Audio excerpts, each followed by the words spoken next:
Tread softly, because you tread on my dreams.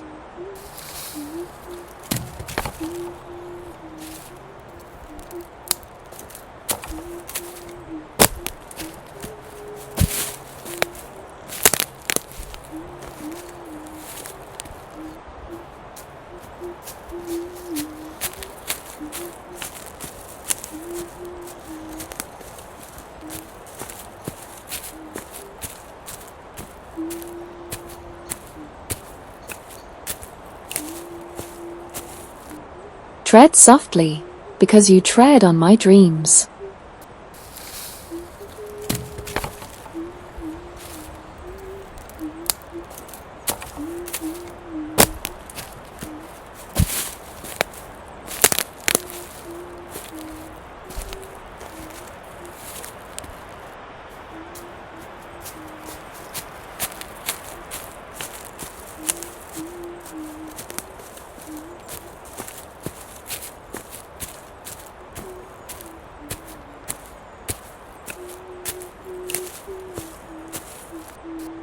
Tread softly, because you tread on my dreams.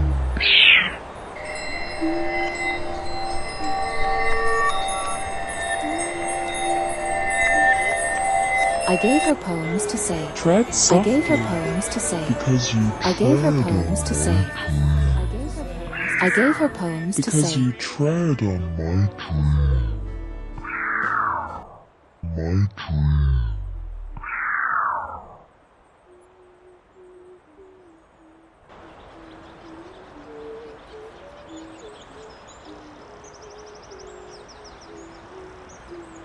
Okay, I think we should turn on all the lights because I've been having the weirdest fucking dreams. I don't usually have dreams. Well, if I do, I usually forget them, unless I have someone to tell, like right away, within the first couple of minutes of waking, when my eyes are still swimming in woolly pools of colour, and my throat feels thick and a little dry. It is in these scanty moments before the day slaps me across the face in all its cocksure splendour that I can recall my dreams. My future self, aging peculiarly with hair that grows darker with each coming year, never turning grey. A wolf in my childhood bedroom, being forced to return to work in places I despise. I know, of course, that the only person who is supposed to care about your dreams is your lover. It's the best part of being in love, if you ask me. You roll over and begin to direct your ramblings to the heat on the other side of the bed, your husky tone adding a welcome eldritch air to the visions. I know you usually only tell your dreams to your lovers, but won't you love me?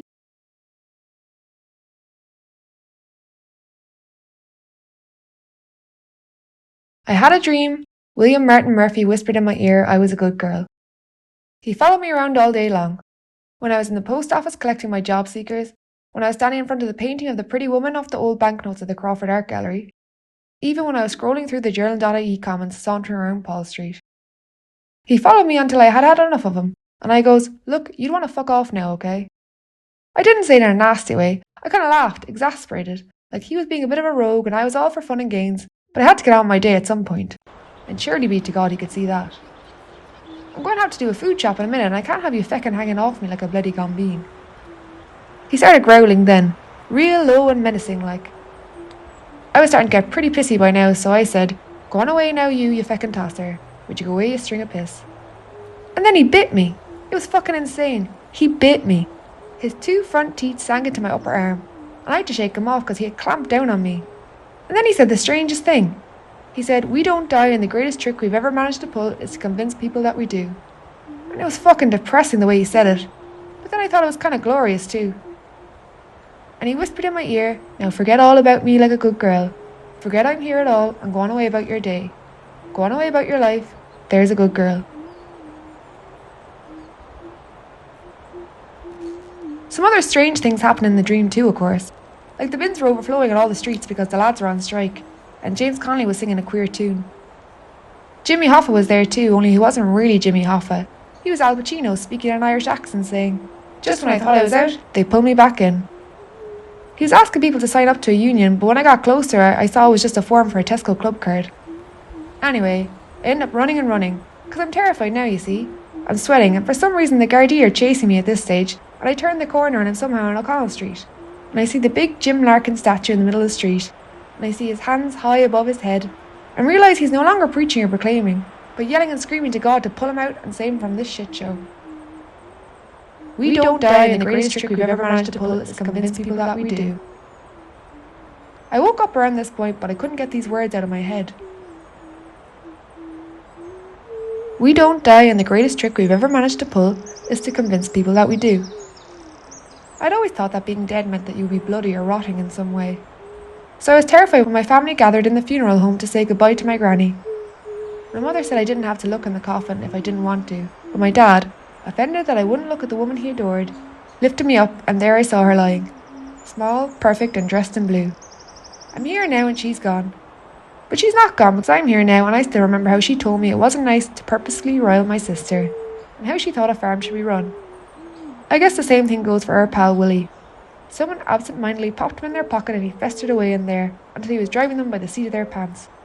Or he caught hold of a light wind and swung himself into the badly lit part of a pub, and in time you could begin to hear some strange mutterings spilling into pints. Or worse still, he became the warm air in a stuffy little office, and his voice would ring out in a screech every time a chair was pulled back with a scrape at the end of a business meeting.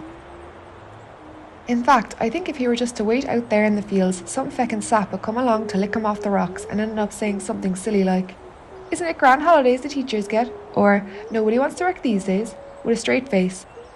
Anyway, to tell you the truth, the reason why I'm telling you all this, well, the really mad thing is, my arm has been kinda sore ever since. I know it sounds mad, I just said it was mad. Look, you can laugh all you want, but all I know is the top of my arm is a bit achy, right where he would have bit me. And I swear I'm starting to think it wasn't a dream at all.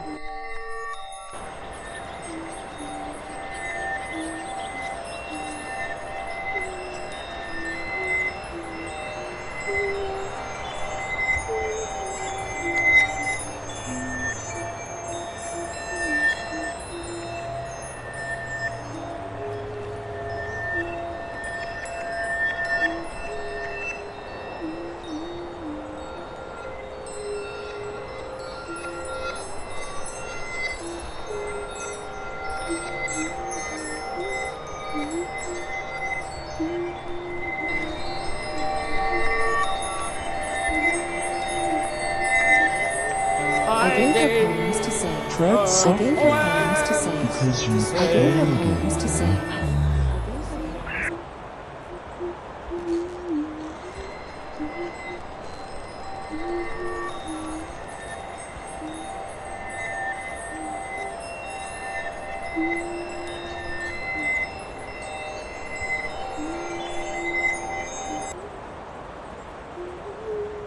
If I was to tell you the truth, I would tell you that I do have a girlish desire to tell you my dreams. To twirl my hair around my finger, smack my lips and divulge. If I was to tell you the truth, which again I am fairly uneasy about, I've been having a recurring dream that I could do with some help deciphering. I will present this dream in the third person because, as you will of course know, monologues are the cancer of our times.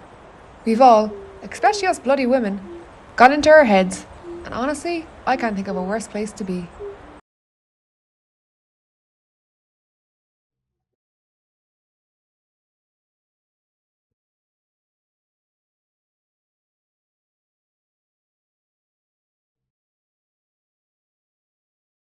"1969.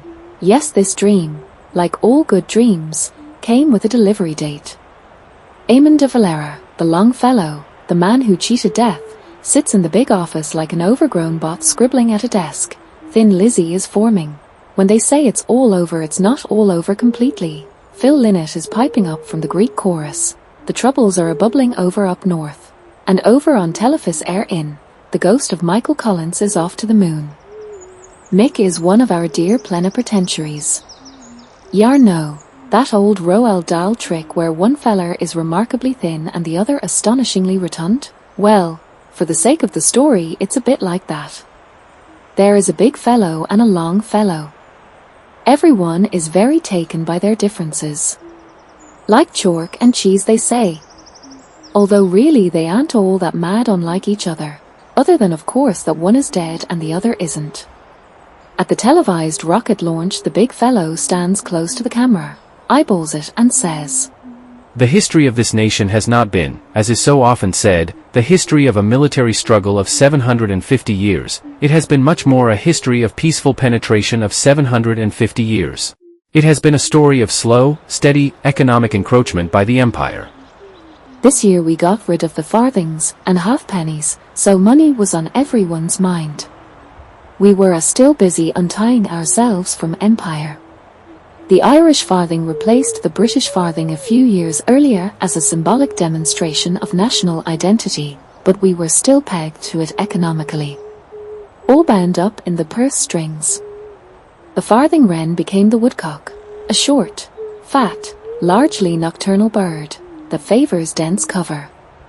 It lurks in the thickets, the shadowy underbrush, the dark side of the woods amongst the dead leaves and memories. A group of woodcocks incidentally is known as a foal, and we were still very much in the process of foaling, and falling out. Not quite having found the ground, not knowing really where to land, or very much about this land we had been removed from.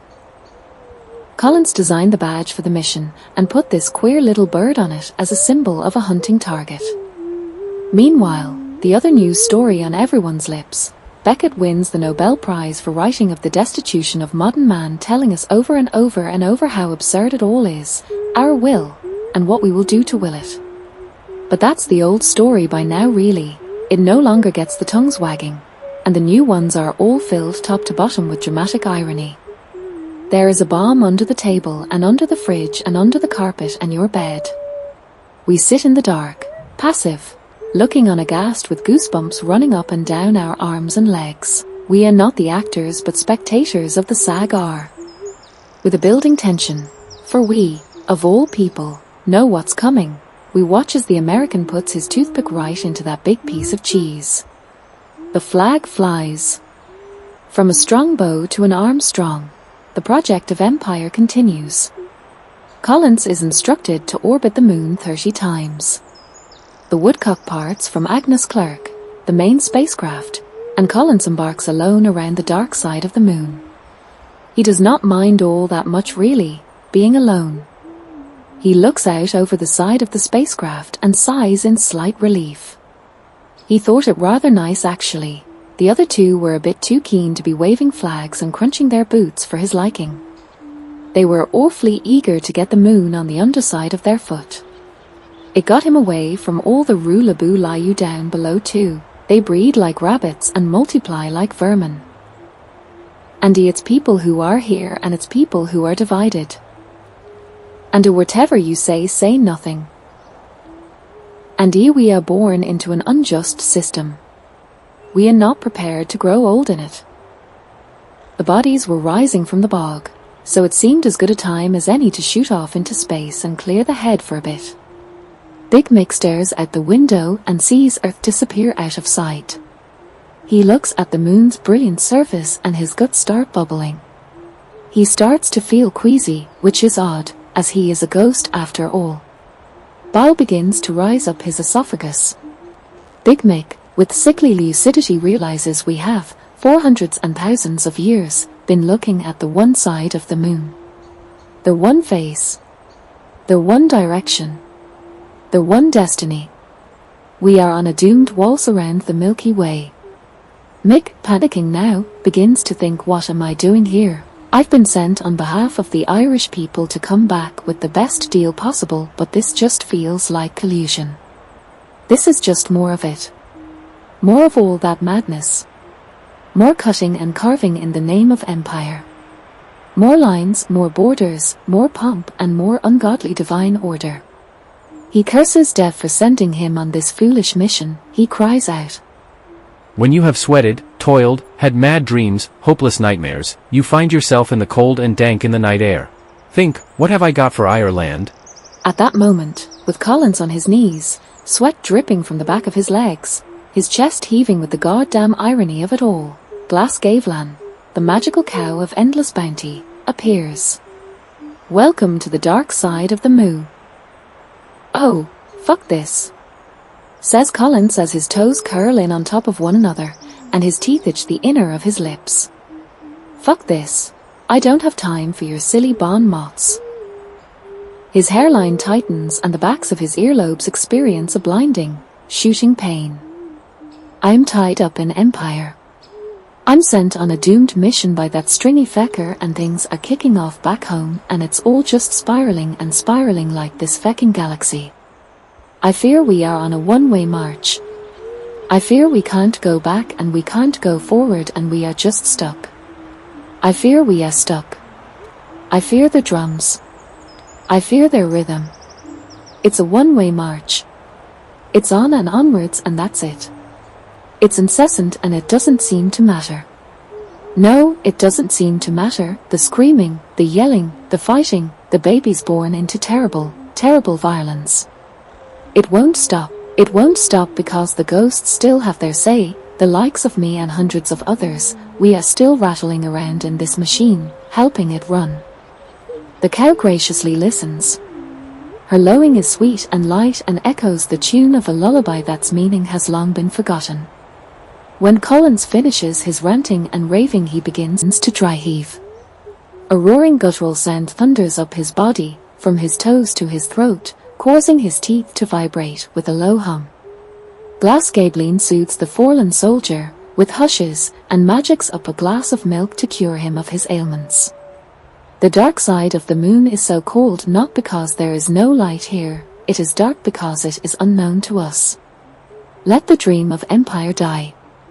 Back on Earth the news comes through. 2 astronauts, stranded on the moon, and 1 lost to space forever. The shock of it causes ructions up and down the country. A rescue mission is organized for the 2 boys and a vigil for the big fella. Dev, with his 2 feet under his desk and a grim expression, pens. May God grant. No. May we, the people, may we the people have the skill and courage which have enabled man to alight upon the moon, and will enable him, also, to secure peace and happiness upon the earth and avoid the danger of self-destruction.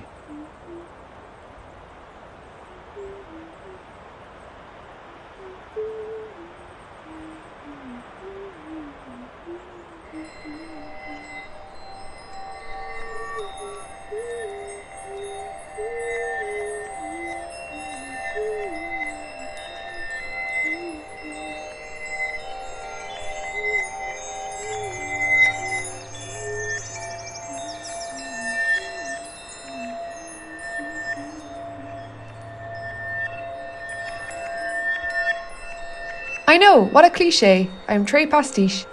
I am terribly fucking cringe altogether. You can't just write about your dreams, Mary. Holy Mary, Mother of God, you need to subvert tropes, you dumb bitch. I am a parody. My silly little words are my silly little effacement. I am a rendering of. What you need to understand is, I am ribbons on a tree. I am Mary. Mary, quite contrary. I am the dream, the ashling. I am the dream and the nightmare. I am the dream and the nightmare. I gave her poems to say. I gave her poems to say. I gave her poems to say. I gave her poems to say. I gave her poems to say. I gave her poems to say. I gave her poems to say. I gave her poems to say. I gave her poems to say. I gave her poems to say. I gave her poems to say. I gave her poems.